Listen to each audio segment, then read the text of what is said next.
Mukanya hitam, betul-betul hitam, bukan biru, bukan memar, tapi hitam. Dan begitu ditegas-tegas, ternyata kutu rambut. Penuh hitam dengan kutu rambut. Betul, kutu rambut yang luar biasa mengerikan. Saya sampai merinding. Akhirnya oleh ayah saya, si kapasnya dibuang ke atas. Itu lihat kutunya penuh lagi, jutaan kutu.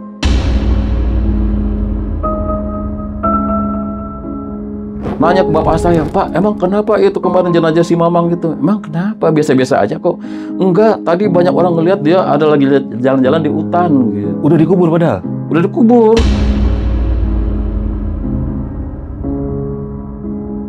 Kamu udah mahasiswa, sholat aja masih disuruh orang tua. Udah gitu keluar malam mulu gitu, ngapain sih? Akhirnya si anak itu marah. Ibu, saya pengen istirahat. Bawel lu, cerewet lu kan gitu. Subhanallah, seorang anak kesayangan dipondokin agar menjadi anak yang soleh, berani bentak ibunya. Ibunya meninggal seketika.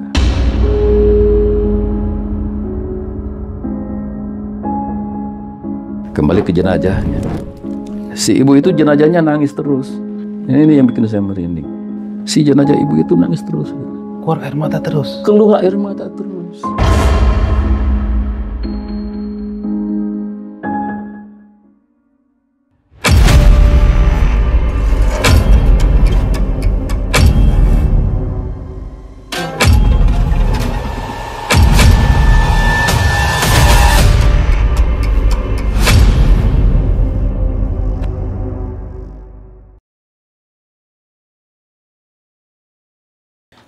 Assalamualaikum brother, ketemu lagi di channel Jajah Malam. Hari ini Jajah Malam sedang kedatangan seorang tamu spesial. Biasanya kita kedatangan tuh pendaki, korban santet, dan lain-lain. Hari ini kita kedatangan ada salah seorang ulama yang mungkin punya kisah menarik. Langsung aja gue perkenalkan dengan beliau yang bernama Ustadz Haji Yadin Alia. Apa kabar? Alhamdulillah baik. Sehat Pak? Alhamdulillah. Aduh. Alhamdulillah nih Bapak udah berkenan hadir di studio kita nih Pak nih. Alhamdulillah. Gimana Pak? Saya dengar-dengar Bapak Pak Ustadz ini punya Pak ya, punya pondok pesantren katanya. Ya, alhamdulillah saya punya pesantren. Di mana tuh Pak? Di Jakarta, tepatnya di Cakung ada 4 tempat, dan juga di Pulau Seribu ada 1 pesantren. Wah. Tepatnya di Pulau Untung Jawa. Di Pulau Untung Jawa Bapak punya pesantren? Betul, alhamdulillah. Luar biasa. Itu sudah dari tahun berapa Pak pesantrennya Pak? Dari tahun 2014. Oh, luar biasa. Nah, ini Pak, hari ini yang mau kita angkat kisah ini, kisi-kisinya seperti apa nih Pak nih? Saya punya orang tua, kalau zaman sekarang mungkin dibilang viral. Jadi di kampung kami sangat terkenal, namanya Bapak Ali Aska Mahfud. Atau biasa mereka memanggilnya Aki Tholib. Karena kebetulan kakak saya yang paling tua namanya Abdul Muthalib. Jadi panggilan akrabnya Aki Tholib. Nah, saya ini dari kecil mendampingi ayah saya mengurusi jenazah, memulasarah jenazah, dan disitulah saya menyaksikan sendiri banyak peristiwa-peristiwa yang luar biasa. Wah, ditahan dulu Pak. Iya. Lu pengen tahu kan kisahnya? Gue juga pengen tahu. Langsung aja Pak Ustadz, silakan cerita, saya nggak akan motong. Episode Jelajah Malam kali ini kedatangan tamu kehormatan, yaitu Ustadz Haji Yadin Alia.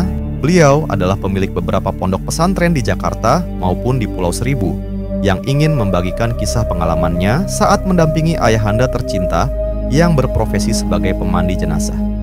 Banyak hal yang disaksikannya sendiri di saat memandikan berbagai macam orang. Berikut keanehan-keanehan yang menyertai sesuai dengan perilaku jenazah semasa hidup. Mari kita saksikan bersama kesaksian beliau sampai video ini selesai. Semoga mengingatkan kita semua bahwa apa yang kita lakukan di dunia akan mendapat balasan, baik itu hal jahat maupun yang berupa kebaikan. Ini menjadi pengingat kita untuk menjadi manusia yang lebih baik, karena hidup di dunia hanya sementara. Semoga bermanfaat.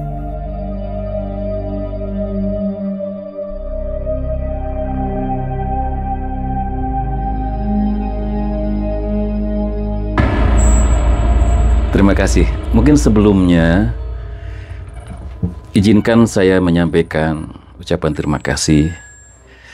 Dan saya punya keyakinan, kenapa saya dan ayah saya diperlihatkan peristiwa-peristiwa dahsyat ketika mengurusi jenazah.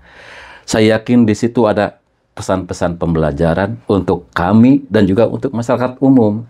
Untuk itulah maka kami malam ini, hari ini ingin berbagi dengan audiens semuanya.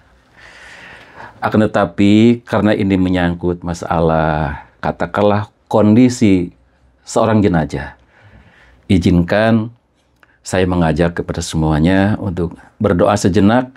Mudah-mudahan orang-orang yang kisahnya diangkat ke permukaan pada saat ini senantiasa mendapatkan rahmat dan maghfirah dari Allah Subhanahu wa taala. Amin, amin. Sejenak kita tundukkan kepala, berdoa untuk mereka.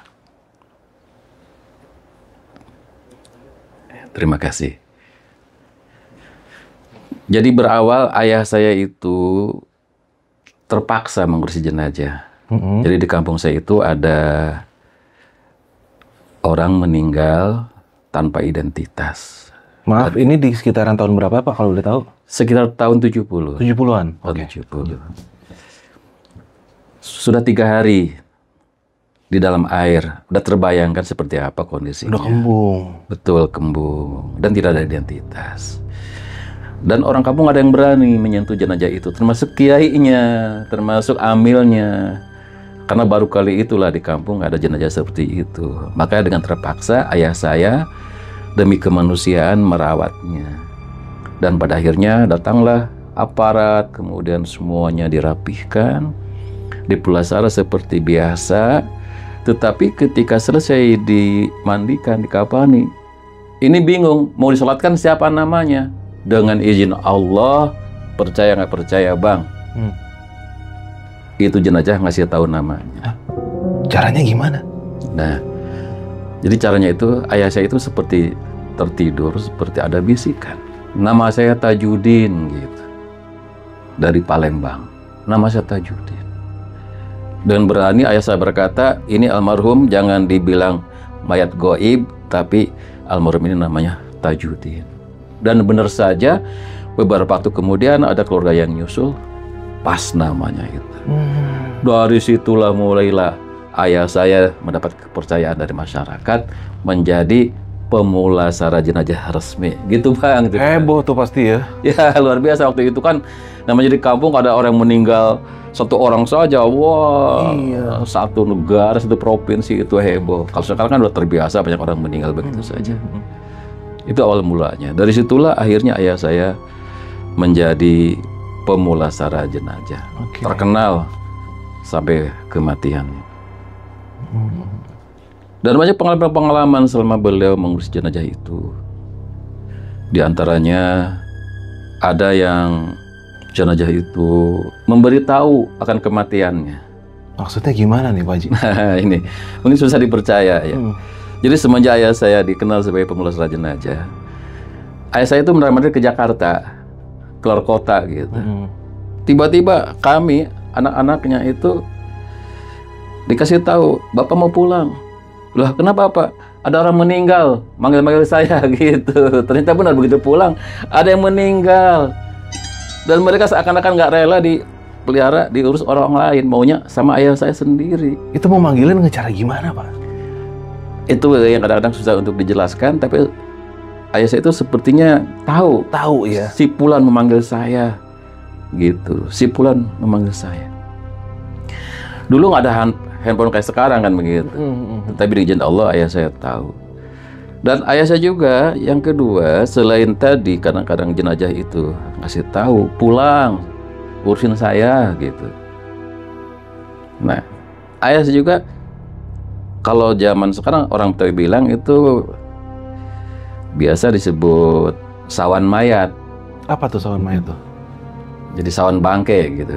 Jadi sawan bangke itu kalau ada orang meninggal tiba-tiba nyesek, nggak enak perasaan gitu, uring-uringan.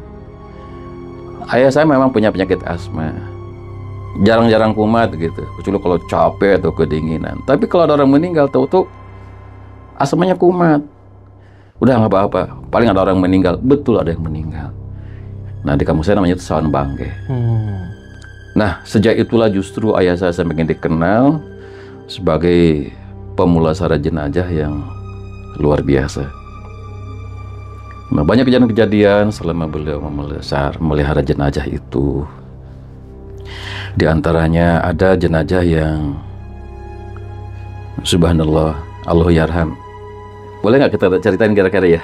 Silahkan, di sini bebas. Tapi agak gemetar dikit ceritanya. Jadi kalau sekarang itu mungkin dibilang ratu gosip. Oh. Kan zaman baheula belum ada HP kayak sekarang, TV pun baru ada satu channel. Tukang rumpi lah. Nah, itu dia. Suka ngomongin orang. Ngomongin orang sambil nyari kutu. Kan kamu begitu. Pagi-pagi, sore-sore. Sambil gosip, iya. Iya, kadang-kadang yang lucu nyari kutunya dimakan. Gitu. Itu mesti waktu orang kampung kalau nggak ke sawah, kerjaan udah selesai. Kadang-kadang seperti itu gosip. Nah, singkat cerita, si ibu tukang gosip ini, pokoknya di kampung kami udah terkenal dari harta gosip gitu. Meninggal. Saya diajak sama ayah saya, ikut ayah. Dia meninggal. Iya ayah. Dari mulai mengurusi jenazah, maaf, walaupun jenazahnya perempuan, tetap ayah saya mengurusin. Oh gitu? Ya. Jadi yang mengomando istilahnya. Tetap yang mandiin, yang gosok-gosok perempuan, cuman ayah saya yang ngomando gitu. Dudukin, tekan perutnya, bersihkan. Oh. Kasih air sabun, kasih air bidara, dan seterusnya. Itu ayah saya yang mengomando. Dimentorin lah. Betul, seperti itu.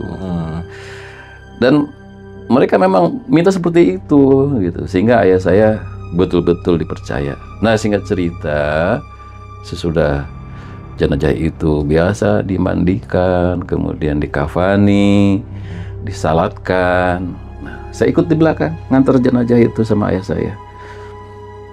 Lagi-lagi di kampung itu jarang yang berani ngurusin jenazah. Akhirnya ayah saya yang turun, jenazah diturunkan. Biasa jenazah itu kalau sudah di lubang, ikatannya dibuka. Iya. Nah, kemudian tutup mukanya juga dibuka, diciumkan ke tanah. Nah, begitu tutup mukanya dibuka, mukanya hitam, betul-betul hitam, bukan biru, bukan memar, tapi hitam. Dan begitu ditegas-tegas, ternyata kutu rambut. Penuh hitam dengan kutu rambut. Betul, kutu rambut yang luar biasa mengerikan. Saya sampai merinding. Akhirnya oleh ayah saya, si kapasnya dibuang ke atas. Itu lihat kutunya penuh lagi, jutaan kutu. Merinding sampai itu kutu itu memenuhi kain kapan bagian muka. Oh, saya juga di atas gemetar, ayah saya juga gemetar. Udah. Tutup mulut semuanya, udah.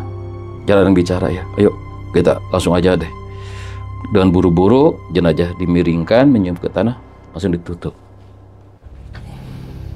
Seminggu lumayan, saya juga ikut kebayang-bayang, ketakutan gitu melihat wajah jenazah. Itu soalnya ya? Betul, saya masih anak-anak waktu itu, tapi masih ingat. Ayah saya juga sakit, betul-betul Allah tunjukkan.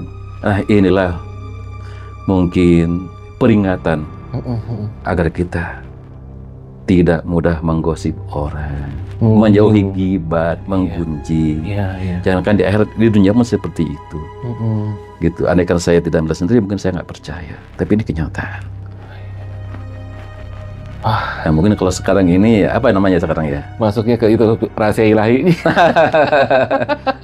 Nah, bisa jadi ya mungkin banyak gosip ya, acara-acara di sebagainya. Betul tuh, hati-hati ya kepada pemirsa, jangan sampai kita begitu mudahnya menyebarkan berita-berita hoax dan sebagainya. Apalagi membuka aib orang ya. Betul, membuka aib orang, karena ternyata mengerikan sekali azabnya. Dan itu bukan hanya satu, ada lagi yang lain-lainnya. Pernah juga suatu hari ada orang manggil,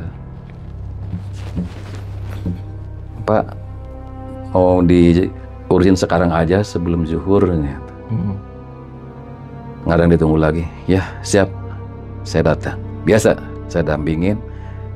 Saya berangkat ke tempat orang itu meninggal. Di situ nggak begitu banyak orang yang datang. Jenazah dibaringkan di atas tikar pandan. Di kampung saya itu populer produsen tikar pandan. Jadi tikar dari pandan itu yang ada duri-durinya, kemudian dianyam.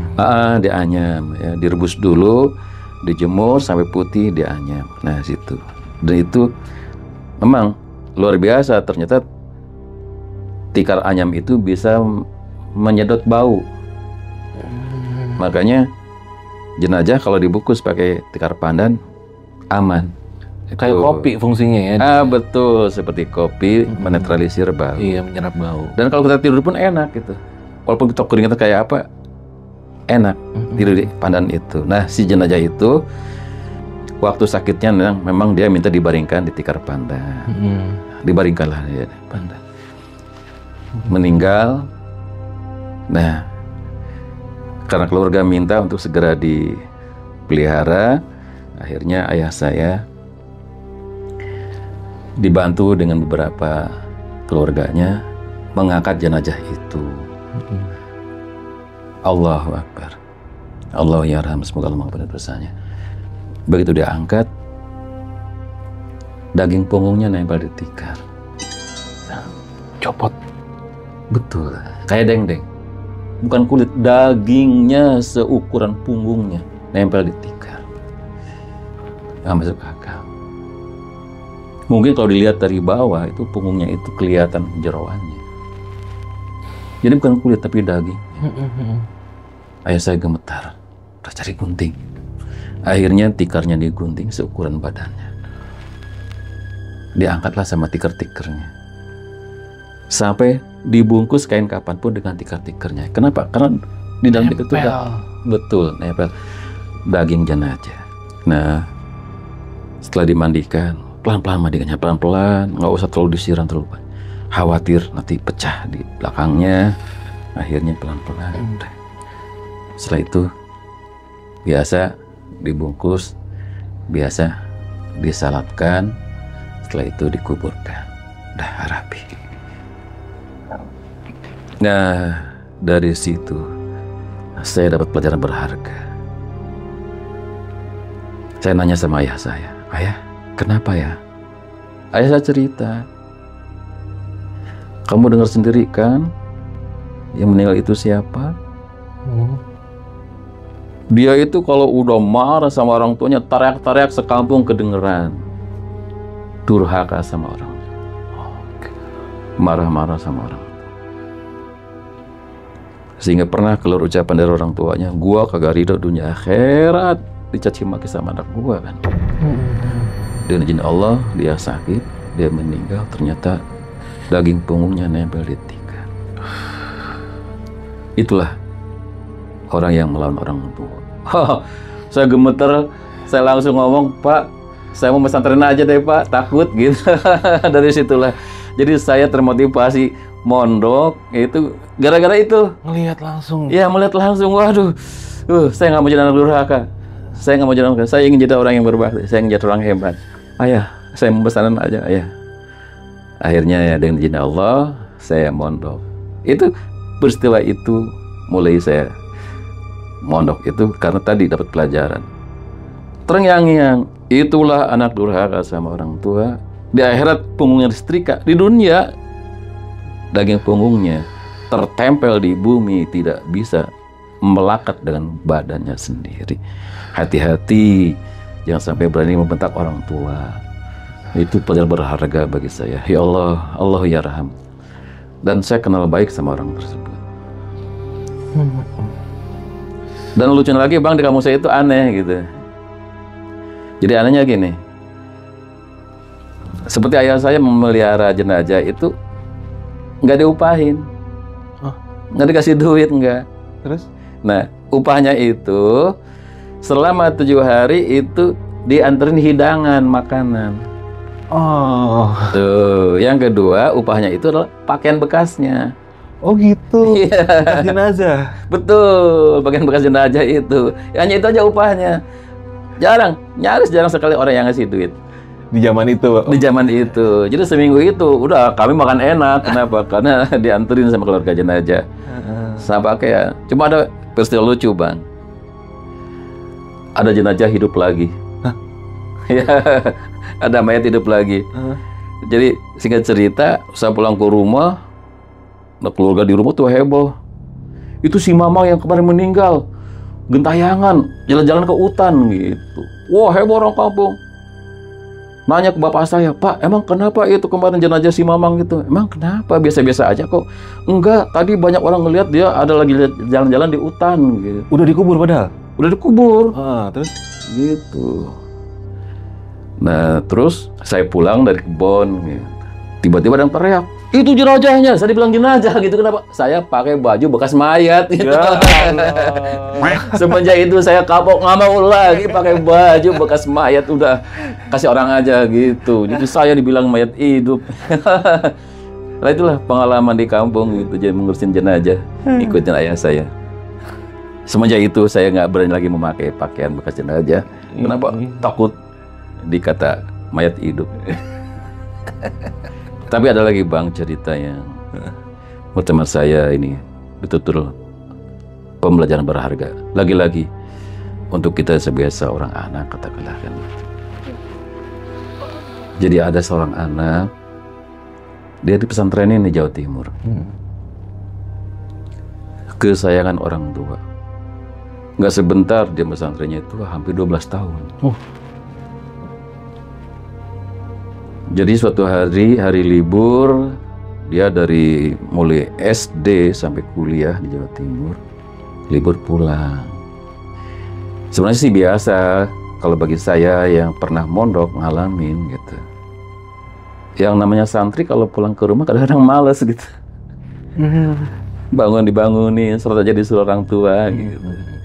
Suruh baca Quran nggak mau, suruh ngaji nggak mau. Kenapa? Capek udah di pondok kan gitu. Gue pengen istirahat di rumah kan gitu ceritanya. Nah si anak ini pulang. Ibunya itu ustazah.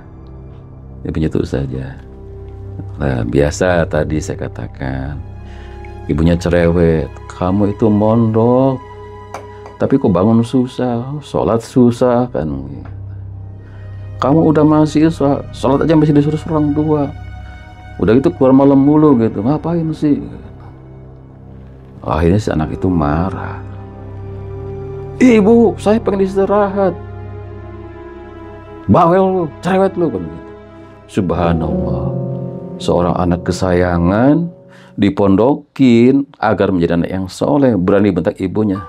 Ibunya meninggal seketika. Ya Allah. Serangan jantung. Nah, disitulah si anak ini gemeter. Nyaris seminggu itu seperti anak gila. Menyesal luar biasa membentak ibunya sendiri. Nah, kembali ke jenazahnya. Si ibu itu jenazahnya nangis terus. Ini yang bikin saya merinding. Si jenazah ibu itu nangis terus. Keluar air mata terus? Keluar air mata terus. Udah dibersihkan, keluar lagi, netes terus. Astagfirullahaladzim. Udah dingin, udah dimandikan masih netes air matanya. Udah dingin, udah yakin, udah positif meninggal. Ini ada apa? Ya. Akhirnya si anaknya tadi dipanggil. Sini. Tuh ibu, masih keluar air mata terus. Mungkin tersakiti hatinya. Sebelum ditutup mukanya pakai kapas, sebelum ditutup seluruh tubuhnya dengan kain kapan. Ayo, salamin satu-satu. Lebih kurang ada 5 anaknya semuanya. Salamin. Butuh salamin, dipeluk, nangis tuh anaknya. Yang tadi membentak itu. Dengan izin Allah, dilap, berhenti tuh air mata. Itu berjam-jam ditungguin, nggak berani dikuburkan. Kenapa? Takut hidup lagi. Soalnya masih nangis terus.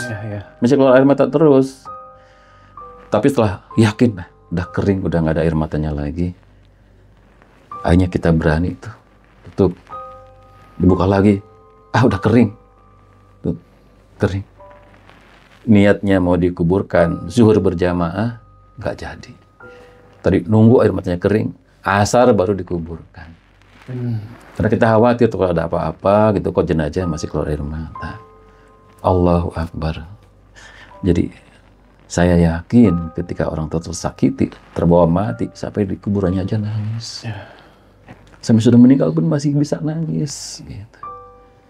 Nah, disinilah si anak itu betul-betul menyesali diri sampai, maaf nazibillah, mau bunuh diri. Merasa bersalah, dosa besar berhutang orang tua. Dan insya Allah ya kita perlu kita rangkul. Enggak, nak. Selama orang itu masih hidup, masih ada kesempatan untuk bertaubat. Perbaiki diri, perbaiki diri, perbaiki diri. Alhamdulillah, dan insya Allah sekarang jadi ustaz. Jadi orang hebat. Anaknya, iya. alhamdulillah. Lagi-lagi pembelajaran. Jadi betapa sakitnya hati seorang ibu dibetak oleh anak. Iya. Itu.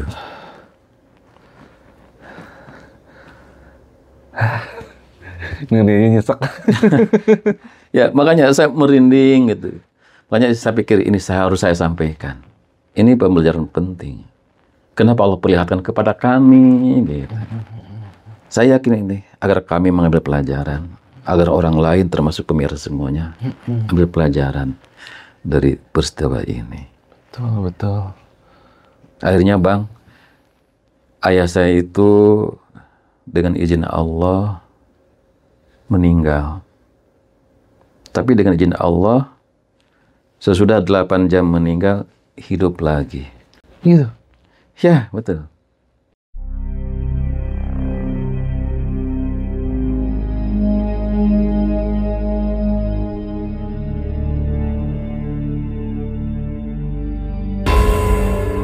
Jadi ceritanya, ayah saya di kampung, Priangan Timur sana. Saya udah di Jakarta. Karena kuliah di Jakarta, nikah di Jakarta, kerja di Jakarta. Dulu saya belum punya telepon, dan belum ada HP.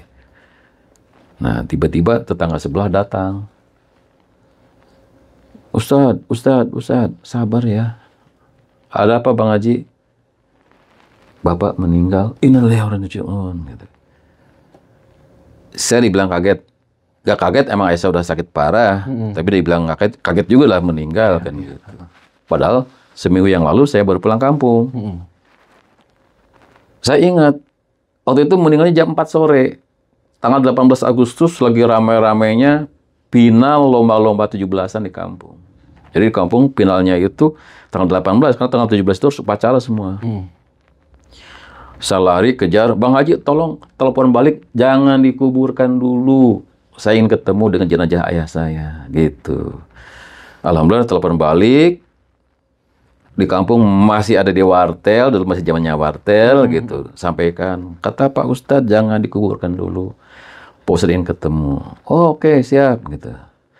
Nah, jam 4 berita ayah saya meninggal, padahal di kampung itu meninggal jam 5 saja, itu dikuburin hari itu juga. Ya. Bahkan setengah 6 meninggal, malam itu juga dikuburin.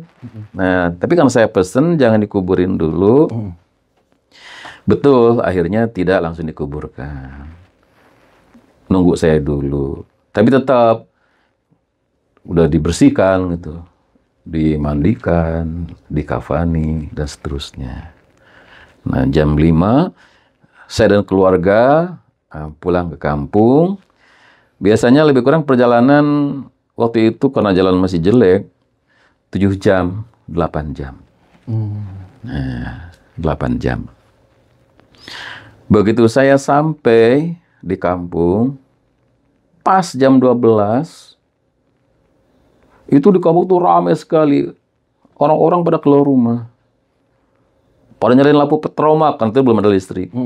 Di ganggang itu lampu-lampu obor, patromok dinyalain itu. Orang-orang pada di dalam rumah semua. Begitu mobil saya datang, wah mereka teriak. Si Ujang datang, si Ujang datang, si Ujang datang. Dulu kan saya dipanggil Ujang, namanya orang Jawa Barat begitu kan. Anak kesayangan dipanggil Ujang. Si Ujang datang, dalam hati, saya udah tahu kok ayah saya meninggal kan gitu. Oh, ayo cepet. Nah, saya digandeng, dibawa masuk ke rumah. Saya kaget luar biasa. Ternyata ayah saya sedang duduk. Separohnya sudah, kain kafannya sudah dibuka. Jadi ayah saya hidup lagi sesudah meninggal 8 jam. Lagi-lagi kalau sekarang itu viral gitu, terkenal mana-mana, sampai ke luar negeri. Ada liputan ayah saya meninggal dunia. Dari kedutaan, bukunya diminta sama kedutaan Aljazair itu, staf kedutaan Aljazair minta kisahnya mau disampaikan di sana, katanya begitu. Jadi ayah saya meninggal 8 jam. Lama ditanya hanya geleng-geleng kepala. Ayah saya nggak bisa bicara. Dibujuk, Bapak coba istighfar, diem. Bapak ini saya, diem, hanya manggut aja, nggak bicara. Suruh minum nggak mau minum, diajak bicara nggak mau bicara. Tapi melek, tapi manggut-manggut gitu. Kita bingung ini mati apa masih hidup kan gitu. Nah, singkat cerita, ya udah biarkan aja dulu. Nah, sekitar jam 3, jam 4 menjelang subuh, baru ayah saya bisa diajak bicara. Dari jam 12. Karena memang ayah saya itu biasa bangun jam 3 malam. Jam 3 malam ayah saya bisa bicara. Udah, jangan ngomong dulu, izinkan ayah mau azan dulu. Ayah saya pergi ke masjid yang jaraknya lebih kurang 100 meter. Padahal kondisi habis mati. Badan kurus kering, mohon maaf, penyakit paru-paru stadium 4, stadium 5. Kanker paru-paru. Ayah saya jalan ke masjid, azan di menara masjid.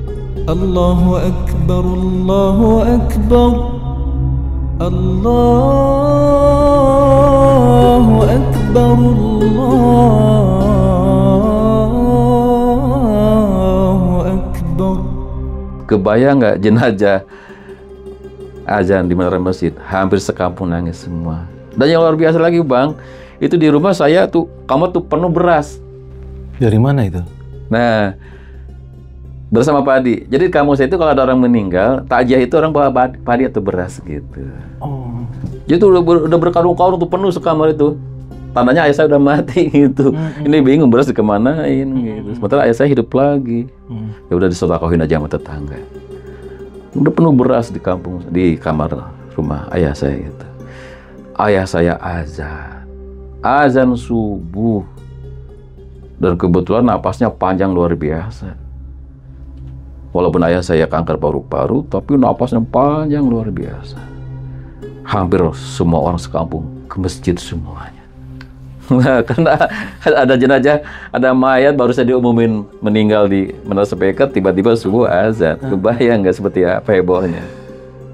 Nah, akhirnya setelah selesai subuh, udah tetangga pada kumpul semua. Nah, Din, nama saya kan Yadin Alia. Biasa kalau orang-orang sepuh manggilnya Yadin aja kan, Din. Coba deh tanya tuh ayah kamu. Nah, saya tanya ayah saya, Pak, gimana sih? Apa yang dirasakan begitu? Nah, ayah saya cerita. Jadi ketika ayah saya dinyatakan meninggal itu, ayah saya kaget. Dengar tuh pengumuman di speaker, Inna lillahi wa inna ilaihi raji'un. Telah berpulang ke rahmatullah Bapak Ali Aska Mahfud atau Aki Tholib pada hari ini 18 Agustus jam 4 sore gitu. Ayah saya dengar, loh kok enak aja saya dibilang mati, saya masih ada, saya masih hidup gitu, kata ayah saya. Tapi orang pada datang, orang pada nangis, lah itu badan saya, ini saya, kata bapak saya. Tapi bapak saya ngomong nggak ada yang mau denger, nyentuh nggak ada yang kesentuh gitu, diajak ngobrol nggak ada yang nyahutin gitu.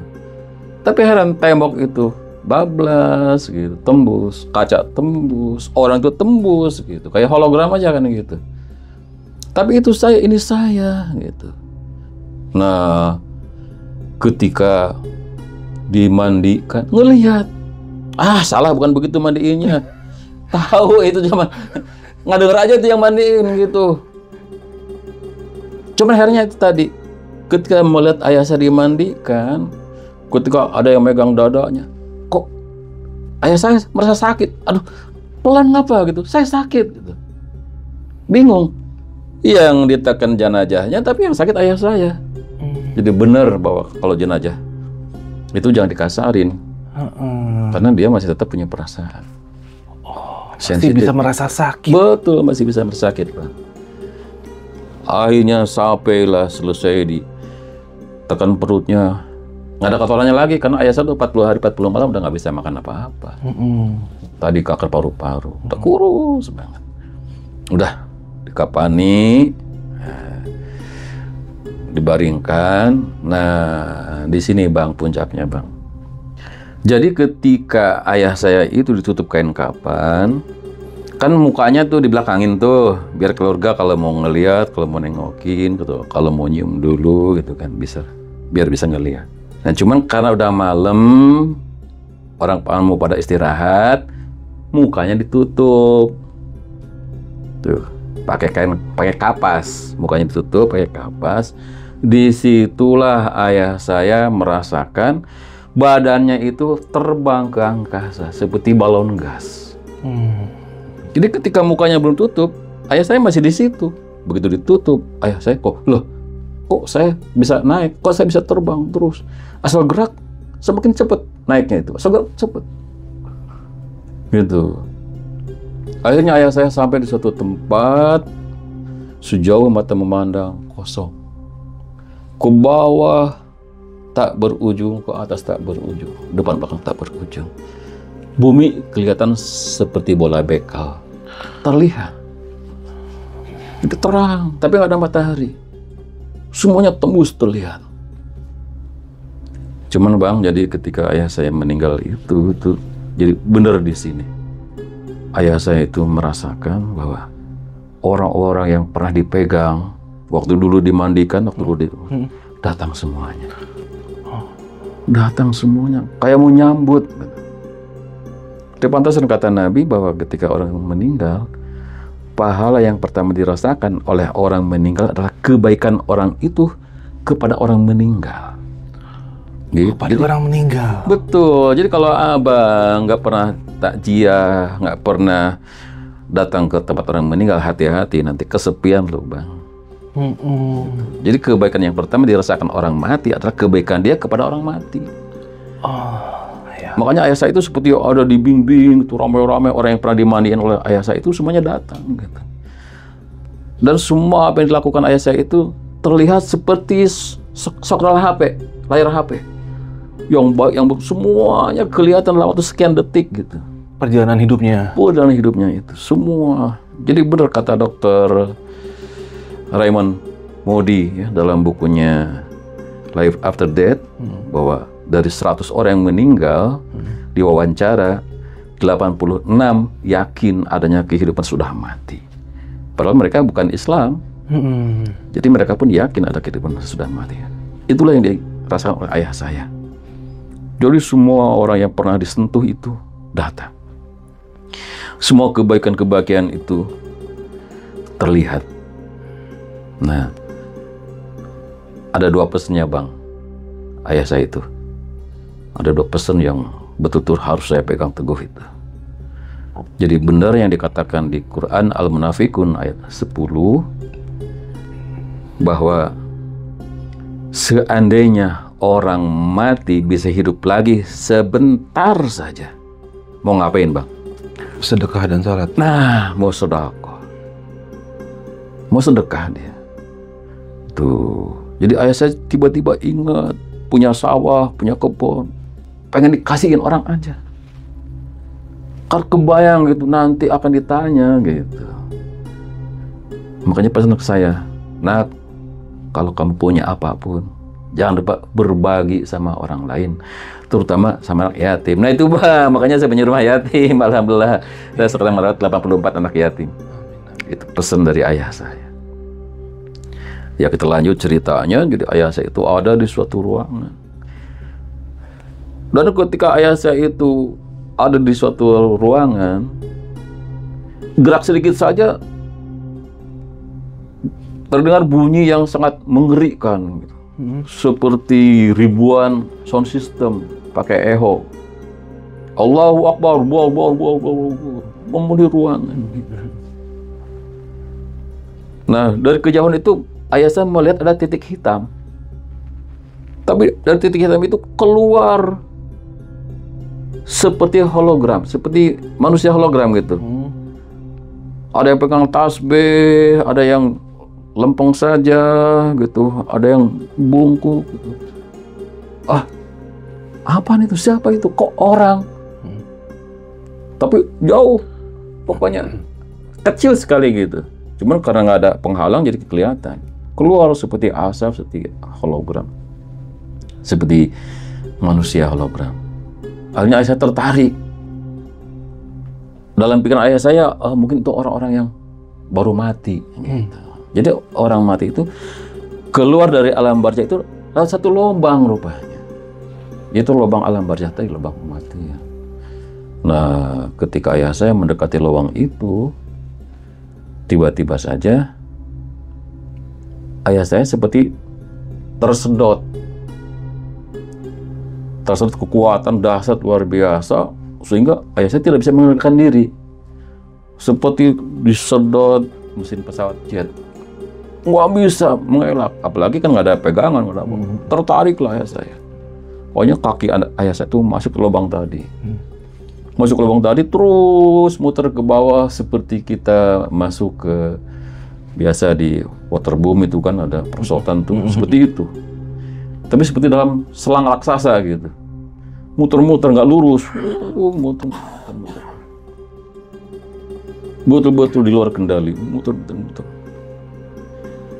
Dan itu terasa seperti ratusan tahun. Kok nggak sampai-sampai ini, kemana ini? Gemeter, takut. Seperti bertahun-tahun. Bukan sejam 2 jam. Nggak sampai-sampai. Pada akhirnya begitu sampai di bawah, kaki menyentuh tanah, nah ayah saya di situ teriak, Allahu Akbar gitu. Ternyata ayah saya bangun gitu dari kematiannya, langsung duduk. Seluruh orang yang ada di situ lari, termasuk kiainya lari. Dipegangin sama ibu saya, kiai, tolong kiai, tolong kiainya. Sampai sarungnya merosot, ditarik sama ibu saya. Lari, ketakutan semuanya. Nah, makanya itu ramai kan sekampung. Akhirnya, ini benar kamu Mahfud? Tadi ayah saya kan Ali Aska Mahfud. Ini benar kamu Mahfud? Coba istighfar. Terus duduk aja. Udah, dibuka aja, buka kain kapannya. Sampai ke pinggang. Bengong aja tadi sampai jam 3, baru ayah saya bisa bicara. Akhirnya setelah itu, lebih kurang, ayah saya bisa hidup 3 tahun lagi. Baru meninggal sungguhan gitu. Dan dengan izin Allah, subhanallah, penyakit kanker asmanya, kanker paru-parunya hilang total. Napasnya luar biasa. Itu kalau azan diikutin tuh bisa 3 menit, mungkin 5 menit, itu 1 kalimat. Napas yang panjang luar biasa. Ayah saya nggak makan nasi lagi. Ayah saya jadi vegetarian. Badannya sehat, badannya kuat, alhamdulillah. Nah, sehingga ayah saya bisa beraktivitas lagi, normal seperti biasa. Nah itu Bang, kisah tentang riwayat hidup ayah saya sebagai pemula sholat jenazah. Wah, luar biasa. 1001 orang diberi kesempatan untuk bisa hidup lagi, dan artinya dia pasti langsung memperbaiki lagi setelah hidup lagi. Betul Bang, betul. Wah. Betul Bang. Setelah itu ayah saya itu nunduk aja, nggak berani lihat wajah, apalagi perempuan. Makan pun betul-betul hati-hati banget. Setiap suap itu mungkin bisa 10-20 kali berdoa. Satu suap makan itu bisa 10-20 kali berdoa. Betul mensyukuri apa adanya. Ayah saya sehat, ayah saya semangat, dan alhamdulillah ahli ibadah. Alhamdulillah ahli ibadah. Luar biasa. Akhirnya beliau meninggal di tahun berapa tuh Pak Haji tuh? Ayah saya meninggal tahun 93. 93. Wah. Dan yang luar biasa lagi, seluruh doa-doanya diijabah oleh Allah. Alhamdulillah. Amin.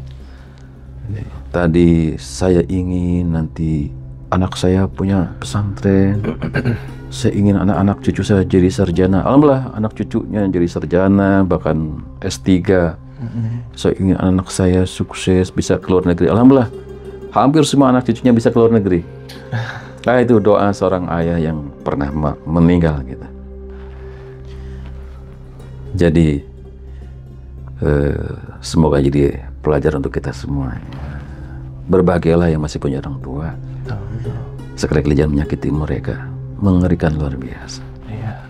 Nah, dari kisah-kisah barusan kan banyak sekali ya, dari anak durhaka, yang orang suka menggunjing. Betul, Bang. Dan ini kan kita mengangkat ini bukan untuk mengungkap keburukan saja, tapi kita untuk pembelajarannya. Iya, betul, Bang. Betul. Karena saya juga berkaca di dalam beberapa kitab kuning seperti Durratun Nasihin, Marukil Ubudiyah, Kifatul Azkiyah. Di situ banyak kisah-kisah ulama-ulama terdahulu.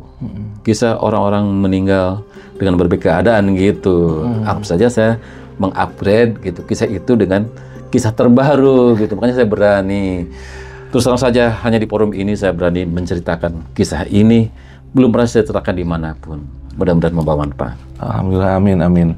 Ya, insya Allah sih ini menambah ini banget ya, kita mengingatkan sih tepatnya. Betul. Mengingatkan kita terhadap kita mawas diri di dunia, karena yang tadi Pak Haji udah ceritain itu, kesalahan-kesalahan seperti itu nggak usah di akhirat, di dunia aja sudah ada diperlihatkan loh itu. Betul.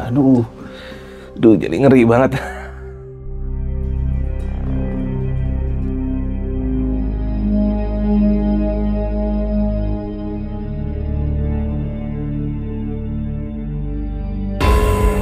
Nah, ini Pak Haji menarik sekali nih kisah yang Pak Haji barusan bilang, yang pesan dari ayahanda itu kalau memperlakukan mayat harus dengan lemah lembut. Betul. Saya pernah juga mendapatkan salah seorang narasumber, beliau juga seorang pemandi jenazah.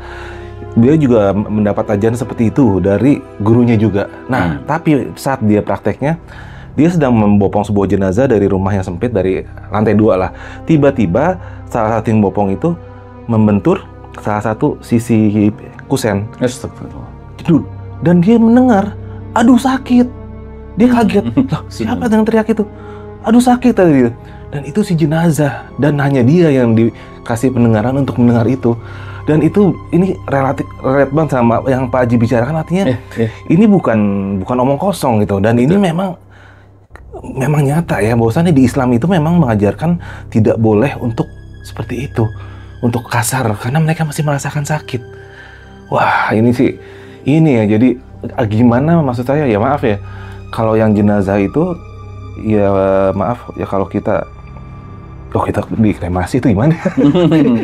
Ya maaf, bukan yang nyinggung yang lain, enggak. Karena ini dari perspektif Muslim ya, kalau kita tuh betul. Jadi kita harus benar-benar memperlakukan dengan lembah lembut. Mereka pun, bahkan kita taruhnya pun dengan lembut ya. Betul, Bang. Wah, ini sih benar-benar nyata berarti. Jadi ada beberapa orang, soalnya ada 3-4 orang narasumber yang menyatakan hal yang sama. Dan itu jenazah masih bisa merasakan sakit. Wah, saya tadi cuma pikir orang udah meninggal ya udahlah, mau gimana udah selesai. Bahkan begini, Bang. Jadi percaya nggak percaya, ayah saya itu sering semacam mendapat pesan gitu dari jenazah. Contoh misalnya, ada jenazah seperti bayangan datang ke rumah, tolong rumah saya atapnya bocor gitu. Hah? Tolong dipayungin, rumah saya bocor gitulah. Kaget. Gitu. Akhirnya begitu ditengok kuburannya, bener kuburannya bolong, Bang. Gitu. Jadi rupanya betul mayat itu merasakan. Makanya itulah kenapa di kampung banyak orang yang kuburannya dikasih atap.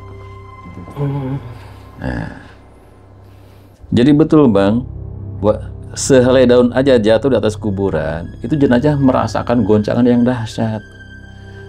Makanya, Bang, di kampung saya itu kalau ziarah itu harus buka sendal.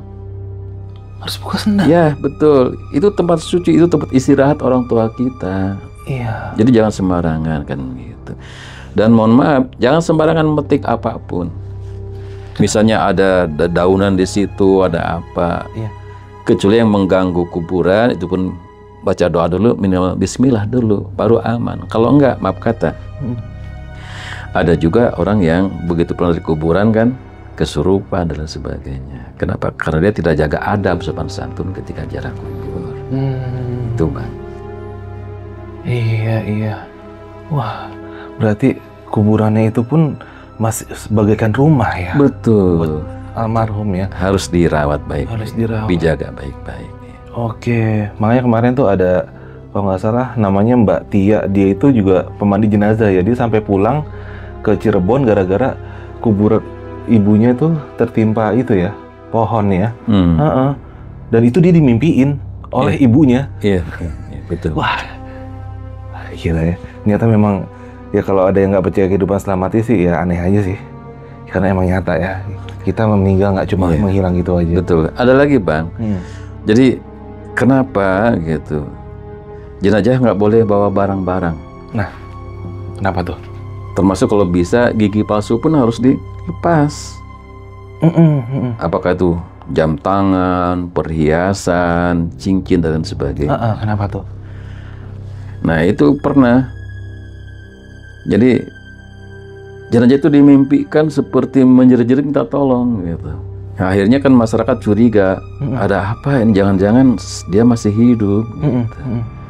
Ternyata di situ ada jam tangan penggali kubur yang ketinggalan. Gitu. Rupanya itu juga bisa menjadi azab bagi jenazah. Itu makanya dalam Islam nggak boleh jenazah membawa barang apapun. Itu menjadi azab. Betul. Menjadi bahan bakar. Nauzubillah min dzalik.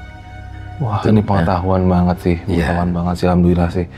Nggak boleh bawa apapun selain dia dilahirkan seperti itu ya. Ya, termasuk gigi palsu, cincin, gelang dan sebagainya. Nah, pertanyaan saya, bagaimana dengan nasibnya orang-orang yang operasi plastik, di mana mukanya sudah tambah suram dengan plastik? Nah, itu gimana tuh Pak Haji? Walau alam, saya bukan peneliti kuburan, jadi saya nggak tahu. Gitu. Ya. Tapi pada prinsipnya di Islam tidak memperbolehkan itu ya. Betul. Namanya tidak mensyukuri kan ya. Iya, cuma sekedar mau kelihatan cantik di gitu ini dong. Itu nggak boleh. Dan itu ibaratnya jenazah merasakan azab itu sampai nanti hari kiamat ya dengan menempelnya barang-barang di luar tubuh ya. Iya. Wah, termasuk Bang. Jadi pernah juga gitu. Ya bisa dibilang seperti halusinasi, tapi bukan halusinasi. Jadi orang itu sudah meninggal, tapi hampir setiap malam itu terdengar seperti ada orang nangis di belakang rumah. Nangis itu. Hampir setiap malam ada nangis. Gitu. Akhirnya kan ya namanya ayah saya tokoh masyarakat dipanggil. Itu setannya atau apa, tolong diusir gitu. Ternyata di situ ada anaknya yang nggak rela. Itu anaknya nangis sampai air matanya kering, itu berhari-hari berbulan-bulan sampai betul nggak mau makan. Jadi benar kata Nabi bahwa jenazah disiksa karena tangisan keluarganya. Nah itu Bang, siapa sih nggak sayang sama keluarga kita, apalagi orang tua. Tapi stop, jangan terlalu lama bersedih hati, apalagi menangisinya, karena ternyata tangisan keluarga itu menjadi azab bagi ahli kubur. Begitu keluarganya diingatkan, udah jangan nangis lagi, ikhlas, sabar, nerima apa adanya. Kita harus adil, jangan hanya merindukan, mencintai yang sudah meninggal, tapi juga keluarga kita yang masih hidup. Mereka pun harus kita perhatikan, harus kita cintai. Berhenti keluarganya menangis, berhenti itu tangisan di belakang rumah itu. Nah, seperti itu Bang. Jadi yakin 100% apa yang Nabi ucapkan itu nggak ada yang salah. Iya, betul. Oh, nggak boleh kita menangisi berlebihan ya. Betul. Iya, nah kadang-kadang kan kita yang namanya keluarga ya nggak bisa nahan. Itu dia. Nah, itu justru kita kalau emang sayang, kita nggak boleh kayak gitu. Ya, betul. Seakan-akan menunjukkan rasa sayang justru itu menyiksa jenazah. Kenapa? Karena dia nggak ikhlas gitu. Padahal semua milik Allah kan gitu. Wah, luar biasa. Iya. Dan tadi seperti kenapa ada jenazah menangis gitu. Karena menunggu keluarganya ikhlas dulu gitu. Menunggu keluarganya minta maaf, menunggu keluarganya baikkan dulu kan gitu. Seperti itu kira-kira. Itulah bro ya. Jadi Pak Haji nih kisahnya benar-benar buat kita semua dan gue yakin buat yang pada nonton di rumah nih. Mudah-mudahan dari sini kita bisa belajar banyak ya tentang apa ya, kita jangan pernah tuh gunjingin orang, jangan pernah nyakitin orang tua. Wah itu kisah Pak Haji ini udah luar biasa. Sebelum kita tutup, pesan-pesan dari Pak Haji nih buat yang nonton di rumah nih, apa aja sih Pak Haji? Terima kasih. Jadi apa yang kami ceritakan inilah kisah nyata yang saya alami, yang orang tua saya alami. Jadi intinya kalau bisa, saya juga menyampaikan pesan dari ayah saya. Mari kita rawat 7 amalia harian Rasulullah. Siapa yang melaksanakan merawat satu saja di antara yang 7 ini sampai terbawa meninggal, insya Allah Bang, jadi jalan ke surga. Amin, amin, amin. Apa aja tuh? 1, kalau bisa tahajud setiap malam. Oke. Yang kedua, bagi laki-laki 5 waktu berjamaah. Yang ketiga, duha tiap hari walaupun 2 rakaat. Yang keempat, baca Quran setiap hari walaupun seayat. Yang kelima, nih jangan lupa sodako setiap hari, terutama kepada fakir miskin dan anak yatim. Nah, kemudian yang ke-7, pelihara wudhu. Pelihara wudhu. Ya, banyakin wudhu, jaga wudhu, kan gitu. Nah, dan yang, saya ulangi lagi. Jadi, 1, tahajud setiap malam walaupun 2 rakaat. Yang kedua, laki-laki 5 waktu berjamaah. Yang ketiga, duha walaupun 2 rakaat setiap hari. Yang keempat, baca Quran setiap hari walaupun seayat. Yang kelima, sedekah setiap hari. Yang keenam, zikir dan doa terutama sehabis sholat. Jangan terburu-buru. Yang ketujuh, pelihara wudhu. Insya Allah. Nah, itulah amalia harian Rasulullah yang alhamdulillah dipraktekkan oleh ayah saya, sehingga ketika saya meninggal senyum Bang. Senyum nih. Betul-betul senyum seperti Masya Allah. orang yang bahagia luar biasa. Dan alhamdulillah yang menselatkan pun ribuan. Padahal tinggal di kampung bukan siapa-siapa. Ribuan. Ini hikmahnya. Semoga bermanfaat. Terima kasih. Oh, luar biasa. Pak Haji, sebelumnya saya dari tim Jajah Malam mengucapin makasih banget. Sama-sama. Pak Haji, Sama-sama. alhamdulillah Sama-sama, Bang. sudah datang ke studio, sudah ngasih tausiah lah ke kita lah. Iya, karena banyak sekali hal-hal yang barusan Pak Haji sampaikan itu jujur aja saya kurang mengetahui sebelumnya gitu. Jadi ini luar biasa buat saya, mudah-mudahan juga buat yang nonton ya. Kayak tadi perihal jenazah ditangisi dan segala macam itu ternyata ada efeknya, bukan tidak ada efeknya. Betul. Yang mudah-mudahan ini jadi ini juga ya, jadi pahala jariah Jelajah Malam juga ya, menyampaikan ke yang nonton di rumah. Jangan sampai kayak gitu ya Pak Haji ya. Betul. Oke deh kalau gitu. Kita udahin dulu Pak Haji ya, kita tutup ya. Sama-sama. Oke. Saya Arfi dari Jajah Malam dan Pak Haji Yadin Alia, kita pamit undur diri dulu. Sampai ketemu di episode selanjutnya. Assalamualaikum warahmatullahi wabarakatuh. Waalaikumsalam warahmatullahi wabarakatuh. Luar biasa.